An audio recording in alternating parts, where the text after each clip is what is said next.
শোন ভাই, আমি তোকে যেটা বলছি সেটা তুই শুনবি। কারণ এবছরে এই পুরনো বছর 2024 চলে যাচ্ছে।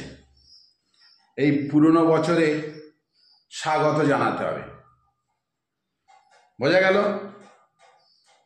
আর নতুন বছরে কি জানাবি? ভুল ভাল বলি শুধু।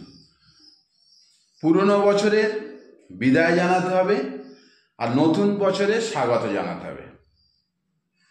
তার জন্য তোকে কি করতে হবে বলতো? তোকে করতে হবে 31 ডিসেম্বর, ওই দিনটা পালন করতে হবে। 31 ডিসেম্বরে কি করা হয় বলতো? বল, তুই বল কি করা হবে?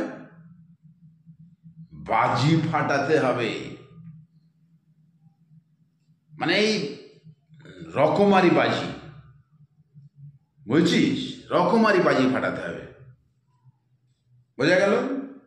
কারণ পুরনো বছরে বিদায় জানাতে হবে, নতুন বছরে স্বাগত জানাতে হবে ভাই, পরিষ্কার কথা। তার জন্য বাজি বদ্ধম ফাটাতে হবে।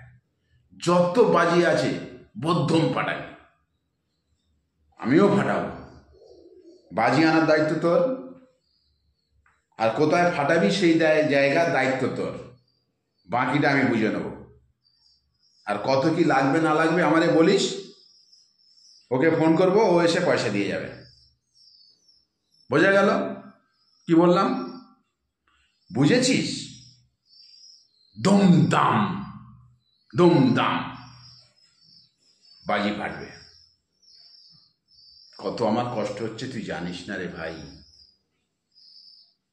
এই পুরনো বছর আর কি আসবে তোর জীবনে, আমার জীবনে, ওর জীবনে? 2024 আর দেখতে পাবি না। তুইও দেখতে পাবি না রে, তুইও পাবি না। হয়তো আমি পাবো কিনা জানি না, তবে আমার আশা নেই 2024 দেখার। হয়তো দেখা যাবে না 2024। এই কটা দিন পরে 2024 বিদায়, বুঝেছিস? তাই সবাইকে বলছি, আমি তোকে বলছি, ওকে বলছি, আর আমার বন্ধুদেরকে ফোন করে সবাইকে বলবো যে ভাই 2024 31 ডিসেম্বরে সবাই মিলে মানে একেবারে আনন্দ। যত পয়সা লাগুক, যত খরচা লাগুক, সব ব্যবস্থা আমার বন্ধু করে দেবে। শুধু আমরা আনন্দটা করব।